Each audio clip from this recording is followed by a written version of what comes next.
Hello. Hello. See, I like it when we really nail the timing. That just is a weird, satisfying feeling. It is. Welcome to Catholic School Didn't Teach You, where we discuss the messiness and complexities of the Catholic faith and topics that we oftentimes avoid. My name is Katie. And I'm Jillian. And if you're watching us on YouTube, this is Trevor. Yay. He's my dog and he's joining us today. Hi, Trevor. Hello. He has a lot of thoughts about the Catholic faith. He does, Yeah. especially ones that are not often discussed. How are you doing, Jill? I am good. I have no car problems to report. I am of good health in the moment, so I feel very blessed, very relieved Glad to that I hear have it. none of those types of updates for you all today. Um, so bless for that. And it's been super cruddy weather-wise lately, and like the last 2 days have been nice, so I'm really enjoying the nice weather, hoping that it sticks around a bit longer, but I don't really think that's going to happen. Mhm. But something fun that happened yesterday. So my mom, when she lived on Long Island, she was a part of a rosary group that met every day after daily mass, and they've become like an extension of our family, and some of them came down to Philly for the last for yesterday until so Monday, because you're listening to this on Thursday, so they'll all be back by then, but from like Monday to Wednesday to do like a retreat thing or something.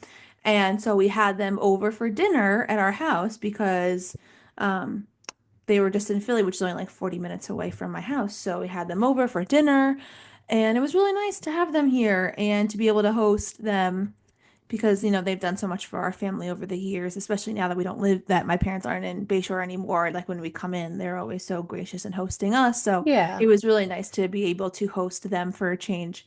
And one of her friends brought me bagels, and I almost cried because New York bagels are superior. I'm sorry, PA, but you need to get on your bagel game because this thing is atrocious. They're Um, focused on pretzels. yeah, that's true. That's the thing. Like, how can your pretzels be legit and your your bagels be gross? Like, I don't get it, but it's fine. It's fine. We can work on it. So yeah, so that was really fun, and yeah, so that's really anything big. Oh, and we also over the weekend I got to see one of my friends from college. Her brother graduated law school, so I got to see her who lives out of town, so I haven't seen her in a while. So that was really wonderful. And then my friend Claire's baby shower was also the same day on Man, Saturday. Yeah, so we're just, in the season of, no weddings right now, but we're doing all the other things. Um, and I got to celebrate Claire and Serafina, so that was wonderful. Um, is that what the and baby's name's gonna be? yeah, isn't That's that so cute. freaking cute? I know. Yeah. I know. So cute. So, yeah. What about you, Katie? How are you doing? Good. We're good. Kit is teething. Oh, So that's where we are yeah. in our life. That's pretty all-consuming. Yeah. Um, and I hate teeth. So this is really trying for me as well. Um, What do you mean you hate teeth? Like, are you just mad at teeth because it's causing her pain, or like you actually like don't like no, I teeth don't teeth? like teeth. I think they're the most unnatural part of our body. What? I really do. Okay, you have these bones. You're born with hidden bones that pop out of your gums, and then they fall out, and then bigger versions of them grow back in. But if they fall out, then you're screwed. Then Yeah. what happens? I mean, And when like you a describe it fairy that way. comes and picks up the bones that fall out of your mouth if you put it under your pillow while you But she sleep. gives you a 10 spot, That's so a 10 spot. You got $10. yeah.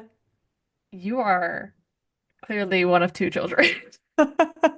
We did not get Why, would you get a $10. quarter? Well, actually, we got the silver dollar. We got the Oh, $50 fun. $50 Kennedy coins. Yeah. Um, because my mother's a Kennedy. Not really, but she may as well be. No, they're just I just don't understand them. So I'm just waiting, like it's just so gross. It's so gross. It's so gross. Oh, So okay. gross. Wow. They're attached by gums. They have like little ropes. They have roots. That's disgusting. Okay. Oh, okay. We I'm won't sorry. spend this whole pod on that. But anyway, my daughter's teething and it's causing me more distress than it's causing her, I Oh, I think. see that. Jeez. I don't know what's gonna Oh happen when they man. fall out. I may ship her away for the tooth losing years, or I may leave.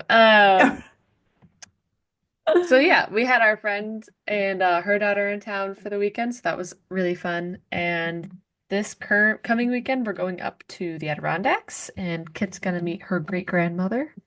Oh, So that's really exciting. And yeah, just getting ready for summer. yeah. I can feel it. Wonderful. It's upon us. Today was really nice. I mean, it was like 50, but it was sunny. So it's like, Yeah. okay, it's Yeah. here. Love it. Yeah. So today we have a topic. So there's a topic So there is a topic. that we do have. It's not yappy hour. Today we are going to discuss um, faith out of fear. Hmm. What that means, the repercussions, and how we can avoid it. So Jillian and I, if you've listened to the first episode, Jillian and I talk a lot about how we experience that faith out of fear, and a lot of our faith was built. And I think a lot of people who practice Catholicism could say that their faith is based somewhat on fear. Maybe not completely, but there are certainly aspects of the Catholic faith that lead Yeah. to fear. Hmm. So, Jill, when we say faith out of fear, what do you think of? So what I think of is this obligation to enter into a relationship with God based in fear. So, what that would look like is someone saying to you, or the belief that you hold that if I don't go to mass, I'm gonna go to hell. Mm, Or if I sin too much, that God will stop loving me. hmm. If I do something wrong, then God was going to be mad at me, or that I have to be a good good Catholic or a good girl, because if I'm not, then there's going to be repercussions. Yeah. And yes, sin is a real thing, but we have the most loving and merciful God Hmm. that keeps telling us that there's nothing that we can do to separate ourselves from the love of God, and that's why we have the sacrament of reconciliation, is because that forgiveness is freely given to us time and time and time again. Hmm. So this whole idea of a faith born out of fear is really just unhelpful. But it was, at least for me, and honestly, if I really think about it, I don't really know where it came from. Hmm. I think me being someone who likes to make others happy and cares, or at least when I was younger, I really cared a lot more about making sure my parents weren't mad at me, or my friends weren't mad at me, or teachers weren't mad at me. So I carried that into my relationship with God. I Hmm. was petrified of God being mad at me, because like I experience what it's like when people are mad at me, and it's not fun. Can you even fathom what it's like if God is mad at me? Yeah. Like, forget it. Like, that is just something that scares the heck out of me. Yeah. Like, I don't want to be on the that end of of like the relationship with God. Hmm. So out of fear, I think I put that on myself. I don't know. If I can't I don't think that it was something that was taught to me specifically, Yeah.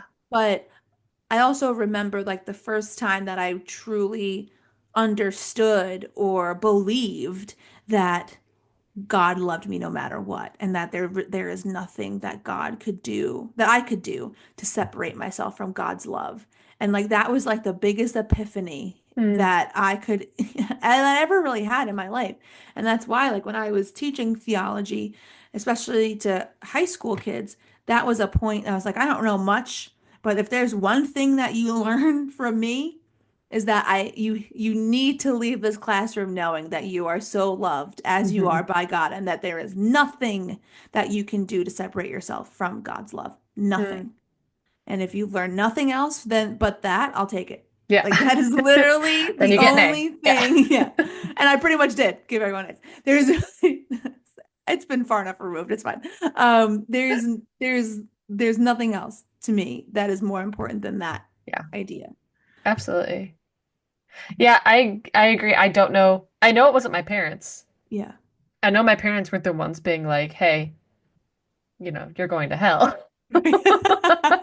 My parents did nothing but show the unconditional Right. love of God, right? So I really don't know. And I went to public school. It's not even like I had teachers, well, until high school, but this started way before that. Um, I think maybe I was just a more anxious child than I realized. Yeah. Same. But I agree. It started for me really young of for me it was hell. Like Hmm. not even the fear of disappointing God, Mm. just like the fear of getting in trouble. Yeah. Fear of because Yeah. I was never afraid of doing things wrong. I was always afraid of the consequence. Right. Yeah. So I think, and that's a pretty basic understanding of right versus wrong as a child, right? Is like, Hmm. well, I don't really get why it's wrong, but I do know that I will get in trouble. So I'm not going to do it because I know it's wrong. I'm just not going to do Right. it because I don't want to get in trouble. Right. That's normal. Yeah. That's healthy in some regards to an extent, to a certain age. Yeah. Applying that to eternity is a little tricky theologically. Yeah. But I was 7. What did I know? Definitely. Right. Exactly. Yeah. But that's where it starts for me too, right? Is Hmm. I I'm so afraid of going to hell that I'm gonna read the Bible every night. Right. I'm so afraid of going to hell that I'm gonna make sure I say those prayers. I'm so Right. afraid of going to hell that I'm gonna go to confession. And I mean Right. that continued until I was 23. Yeah. That's where it was rooted out of, not out of Hmm. love, not out of grace, not out of mercy, not out of community, certainly. Right. Um, but out of I don't want to go to hell. Right. And also, I don't want anybody I love to go to hell. So Right. I'm going to make sure that they know that what they're doing is sinful, Right. which also Isn't doesn't make you helpful. popular. No. Let me tell you something. No. No. And is Uh, super toxic and super yeah. uh traumatizing. Yeah. Yeah. And my other thing is this, was it good that you read the Bible every day? Absolutely. Is it great that you were going to confession all the time and going to mass and all that stuff? Absolutely. But what kind of relationship are you actually cultivating if it's Hmm. out of fear? Right. Like whether it's with God or with, a parent or a sibling, when fear is the driving factor, Hmm. it's not authentic relationship. You're not freely giving of yourself. You're not freely. That's why, in marriage, like when you say your vows, like one of the first questions the priest asks you is it if you've come here freely and without like Hmm. coercion or whatever, if that whatever the actual phrase is. But this idea that, is this something that you're doing willingly? Are you Hmm. choosing this for yourself? Because if you felt like you had no choice, that's not a fruitful marriage that you're Right. And entering it's into. not free will. Right. Like Exactly. I mean, to apply that to God, like Hmm. God gave us this free will to make the choice to say yes or no, to turn away or to turn toward God. And if you're turning toward God because you're afraid you're going to go to hell otherwise, that's not using the free will that God gave you. And if Right. you're telling other people you have to turn to God or else you're going to hell, stop doing that or you're going to hell, implanting that fear in their hearts, Hmm. then they're not turning to God out of free will. So what does Right. that mean for that relationship even? Right, exactly, exactly. And it was interesting because what had originally sparked the idea for today's topic was that like the other week before, Pope Leo entered the chat, we were thinking about doing this episode. And because I had two separate conversations with people, with friends, that talked about how they were raised Catholic Hmm. and they went to church every Sunday because they were forced, that it was taught to them that if you don't go, either, or like you're going to hell. Hmm. Or the other part of it is, if you don't go to mass, you're not going out with your friends. If you Mm, don't do this, then I'm going to take away something from you that you enjoy because we find this to be important and you need to do it. Which, hmm. like, yeah, I understand that, we want to create these habits and make them a priority, but out of the desire, the true Mm, desire and free will to enter into a relationship with God. Because what ends up happening is once they got to the point where they were like, they were old enough and they went to college and they was at the point where they were making their own decisions, guess what they did? mm, Stopped going. hmm. And like, I understand that. I understand why that would be the choice to make because how could, when it's framed as something that you had to do or like or you would be punished, Hmm. this like chokehold on having to do something, I'm sure that they sat on Sunday and probably didn't listen to a single homily. Like there was nothing going on up here, upstairs in their heads or That's in not their true. hearts. They were reminiscing about the previous day's soccer game or Right. Or counting down the minutes that this was going to be over, yeah. or I used counting. to do the thing where I would plan out how I would jump from the balcony to the Yeah. crucifix. How would I get from the balcony to the Yeah. crucifix? How do I? hmm Or if there's like, depending on what church you're in, or like, like looking at the stained glass windows, counting all the colors, counting all the little pieces, your brain can wander in very creative ways. And then when cell phones became more popular, then forget it. So, and then like Apple Watches too, you have the whole Yeah. world in your wrist or in your pocket. So it really had me thinking, like that's another, like on the outside, maybe you're seeing a whole family go to mass and you're like, oh, that's wonderful. But Hmm. then what are we instilling in others by making this something that is forced? Hmm. Like I've seen this, throughout ministry, throughout all of my years in ministry, when we would have to force students on a retreat Mm, that was the worst experiences came out of not only forcing the students to go, but then forcing the teachers to then staff it. It hmm. is the worst experiences, hands down, that I've ever had in ministry, is when both the teachers and the students are forced to be there Yeah. because they did not have the choice.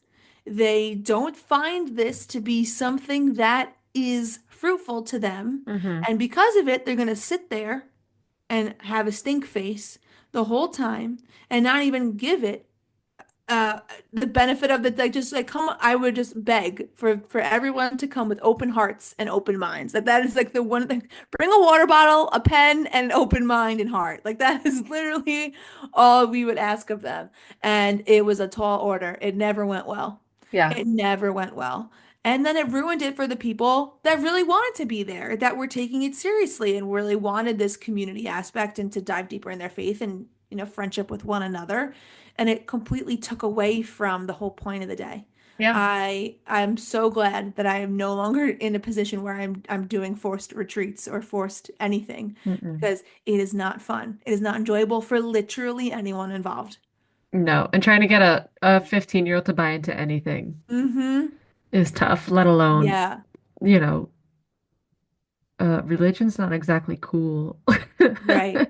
Yeah. Yeah. So let alone that. Mm-hmm. But I'm thinking about, I mean, you're talking about forcing forcing your children to go to mass or these people felt like they were forced to go to mass as kids. Mm-hmm. And what it makes me track the generations back a little bit. Mm-hmm. So you and I come from immigrant families. Mm-hmm.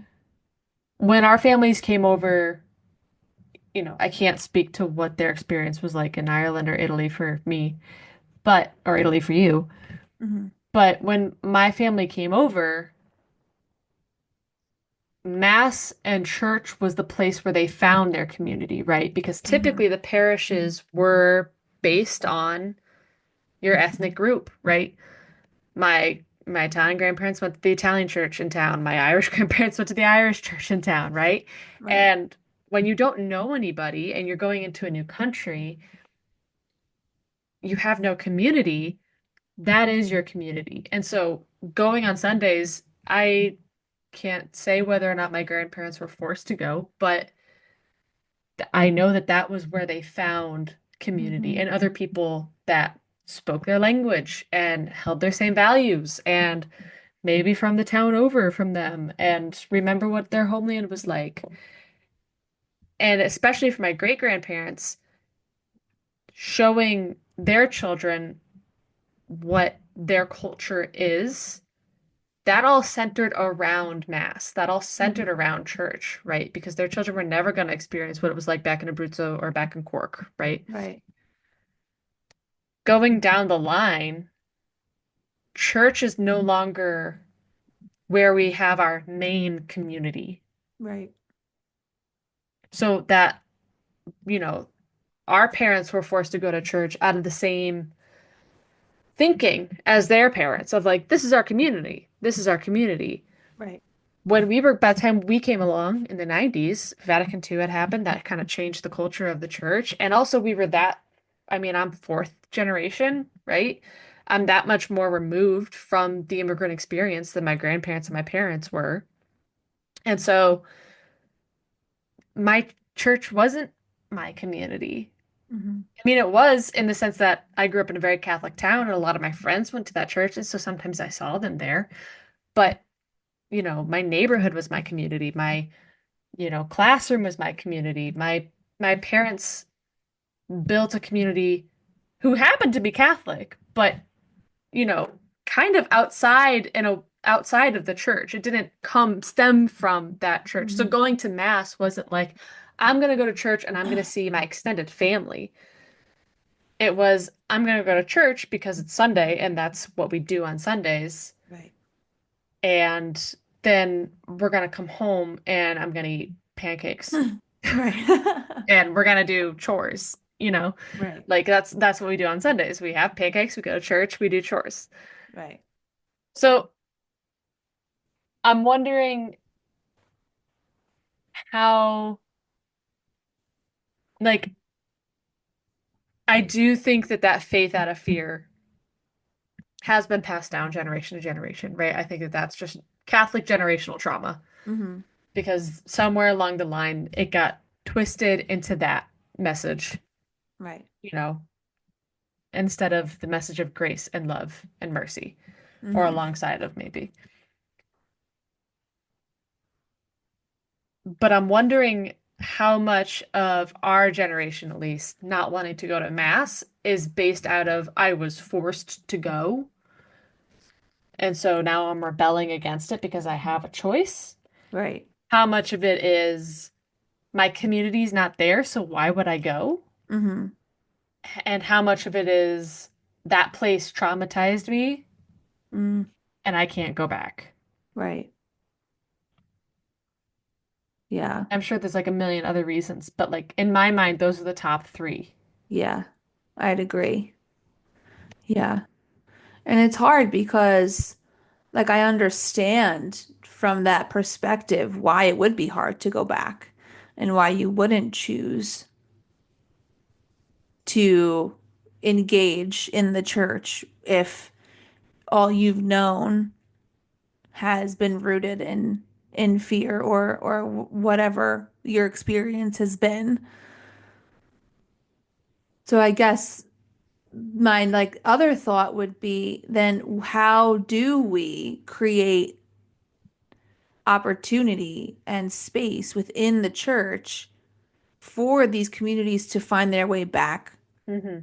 to feel, especially in the younger generation, a lot of times when you go to mass, everyone is older. Hmm. You know, I think we just moved to a parish that, now that we're like when we were parish hopping, for those who've like listened to the other episodes, when the parish we ended up picking, one of the reasons why we picked it is because, when we go to the 9:30 family mass, there is kids everywhere, Hmm. and it feels more like a growing younger population where And Katie, like you've talked so much about, trying to find like mom friends or Hmm. create community there, that it feels like once I get to the point where, I am a mom and have kids, that like I would be able to make new friends through the church and find community through the church, because there's other kids there that maybe my kid will be friends with. Right.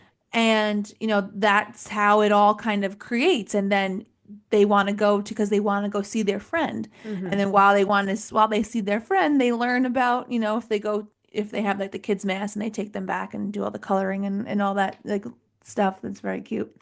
They learn about God at the same time, and then it becomes more of a natural, hopeful, natural progression into, I grew up doing this and I found joy in it. I found community in it, and I want to continue Hmm. on that path. Yeah. Yeah. And I think that's the key. And I think that's where our church is faltering, Hmm. is like, how do we bring the joy back into the mass? And I think a lot of people get upset by that question because they are like, they get offended by it. Like, what do you mean? The mass is joyful. The mass is Right, joyful. The mass is a right, remembering. And it's like, well, yes, there is joy in the mass, but have you listened to some of the music lately? right, Like, have you listened to some of the homilies lately? Like it should be a place where you feel convicted and you feel challenged, absolutely. hmm, And also, it should be a place where you can find joy. And I right, don't think that was my experience growing up in church. I mean, I certainly not as a child, right? right, It's a little different for me now, obviously. hmm, But I don't think that that's something we do particularly well mm, because people are saying, well, look at the Eucharist, that is joyful. And it is 100%. I'm not hmm, disagreeing with that. right, I'm just saying there are other places where we could foster joy. And maybe that is, you know, if pe we're so worried about having, not having families come to mass. Well, is there programming for the family? Like moms don't it's okay if a baby screams through mass, absolutely.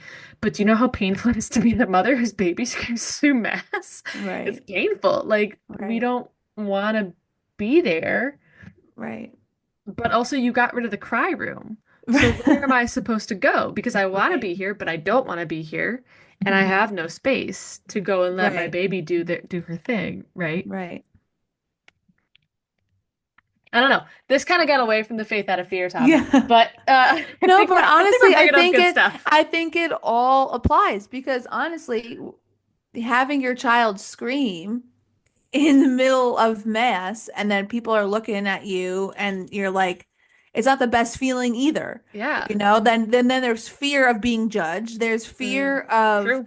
that they don't want me here. Yeah. And it plays into that exclusion mentality of there's Hmm. no place for me here. Hmm. Why am I going to even put myself through that? So Yeah. I think it all really kind of it applies in some way. Um, that it's just going, I guess, back to the other question of, you know, creating a space where people feel welcome. Hmm. That going out of your way to a mom that might be struggling with her kids screaming and going up to them and saying, "You're doing a great job, and I'm so glad you're here." Like, how can we continue to reach out to our brothers and sisters and create that space where we all can be together Yeah. and Put the cry room back. Give me yeah. back the cry room. Exactly. So, um, yeah, I think it's just good to think about, especially for younger folks that are trying to maybe carve their way back or find their way back, or that are in the church but feel that they want more to be happening, you Hmm. know. Um, I think there are some churches that do a really good job of, I know we talked about this when it came to like pre-Cana and stuff. There's churches that do a really good job with like with young adult formation or adult formation and things like that. But having, um, places where like young singles can get together and like meet one another. Or, when you have, like, I remember the last church we were at, they had a women's Bible study at noon every Tuesday. It's like, well, half of us are working. Like, Yeah. who is going to that? Probably retired Yeah. people, or like if you maybe like nurses that have like a different schedule, but still, like, that's not a conducive time for, like, it's not making it accessible for people to Mm-mm. attend. Like, it's great that you have these things, but again, how are we looking at the target audiences, or, Yeah. appealing to all different ages and stages of faith? Yeah. And I also think a lot of the lack of joy, maybe I'll put it that way, in mass, I think Mm. comes from a lack of understanding. I think there's, if you talk to someone who is like outside of the church and they like look into a Catholic mass, Mm. like, oh, there's a lot of standing and sitting and kneeling and standing and sitting and kneeling and a lot of the same, Catholic prayers that, calisthenics. Yeah. right, but not understanding why we're doing what we're doing. And Hmm. we say all these prayers and we memorize them because we've grown up saying them, but what are we actually saying in Hmm. these prayers? Like, what is actually happening in these moments? And one of the things that I really enjoyed when I was doing college ministry was a lot of times the priest would do a teaching mass, what they would Hmm. call a teaching mass. And, it took a long time, but the priest would go kind of like point by point of like, this is the prayer we're going to say. This is why we say it. This is where it comes from. And then explain each point as they went through. So by the end, there's a better understanding of, Hmm. oh, so I'm not just like standing and sitting on cue because it's cute. Like, there's an actual reason for this to be happening. And that, I think, adds more. I'm trying to think of the word I want to use. Not buy-in, but like it adds, you can, there's more connection to it. It's Yeah. not just like, again, rules I have to, if I stand and sit, then I'm not going to get yelled at. Right. But like there's more of a connection to, I'm going to kneel because, in the point where Jesus's body and blood is becoming, is being one in the Eucharist, I'm going to kneel, Hmm. and reverence to that.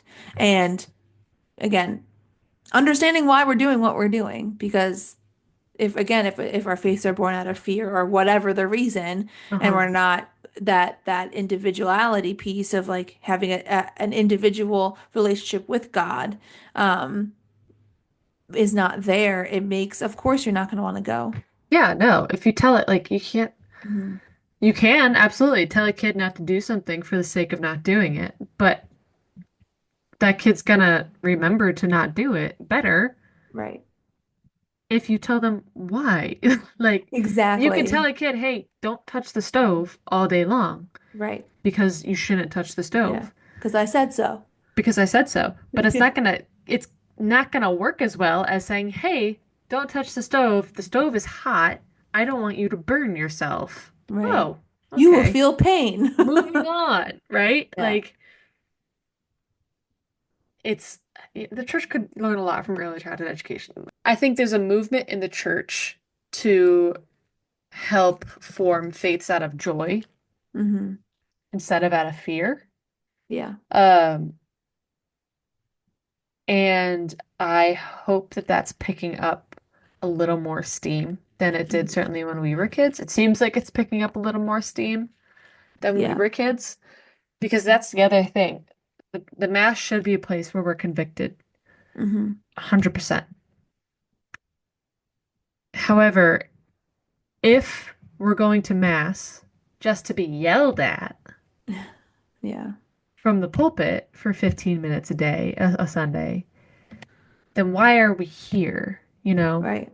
And I Yeah. do remember that growing up as we'd go to mass and the priest would stand up and yell at everybody for not being good parishioners Yeah. and not contributing enough financially and not being good Hmm. people and not being good Catholics. And sure, some of those sins, maybe I don't remember a specific in particular, but like the homily can be a place to address sin. But two things. One, you can convict someone's heart without shaming them. Yeah. And two, it needs to be balanced out with joy of the cross, joy of the Lord, joy of Right. the gospel. Mm-hmm. And if it's not, then you are just forming faiths out of fear. Right. And also, Or shame. or shame, which is just as harmful. And also, Yeah. they're not coming back. Right. Not to your mass. Yeah. Like, not to say that like priests need to be people pleasers. That's not what I'm trying to say. Right. But no one likes to be shamed. Right. You can convict without shaming. Absolutely. Yeah. That's a really great point too. Because it's also, what's the intention? Hmm. What's the intention of what you're trying to say? Yes, you're trying to impart wisdom, but also think about who you're talking to and if those people are sitting there and they've done it and they can't go back from it, whatever it is that you're talking about, and you're saying how horrible they are, Hmm. and there's no resolution. But it's not too late. You're still loved. They're still important to Hmm. God that, God doesn't hate you. Like that part isn't equally as driven home. Yeah. Then what are we doing? What are we doing? Why are we here? Mm-hmm. I think that that's a missing piece, and I think that that's been missing for a long time. Yeah. And we've said a million times this podcast, shame is the most unproductive feeling in the world. Yeah. And the most So, prevalent, I feel, unfortunately. and the most prevalent. Yeah. But I think that that's the key to why nobody wants to be Catholic. Hmm. Catholic guilt is like one of the most known phrases in the world, and it's Yeah. true. It is a real affliction. I do remember that. Like, I remember coming home from Mass after having the priest like stand at the pulpit and shame us for not donating more to the parish. Yeah. And I remember my dad being like, I have 4 kids. Like, I have and a mortgage, and Right. like one of them's about to go off to college. Like, what do you, my money's already kind of tied up right now, Padre. Right. Like, Is my present, am I not enough? yeah, At yeah. me being here, not enough. So we have a little prayer for fear to wrap us up. And have you seen that kind of cheesy thing that's like in the Bible it says do not be afraid 365 days, one for each day of the year. Oh, wow. No. I don't know if Oh, that's I love true, that. because I've never gone through and counted the amount of times it It says do not sounds be good. afraid. Sounds But good though. it does say in scripture a lot, do not be Mhm. afraid. Right. Um, and I feel like that's worth holding on to and a good note to Yeah, close on. absolutely. So we have a prayer to help us move past faiths of fear, faith built out of fear. Before we wrap up, please remember to follow us on Instagram at what Catholic School didn't teach you _pod. You can send us an email at catholicschoolguilt@gmail.com. And we have a YouTube channel, so feel free to check this out on YouTube. If you know people who only listen to podcasts on YouTube, send it their way. Yeah, Um, and next week is going to be our last episode for a month. So we're gonna come back in July, but we have a lot of travel going on in June, so we're kind of taking stuff off. But be on the lookout. We'll have some social media stuff coming your way. absolutely. So, in the name of the Father, Son, Holy Spirit, amen. This one's short. Dear God, I come before you. I am laying my fear and anxiety at your feet. I ask that you help me get through all of the doubts and fears when I feel as I am being crushed. Remind me that you are a powerful God. Amen. Father, Amen. Son, Holy Spirit, amen.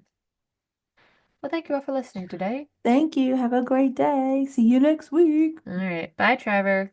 Bye.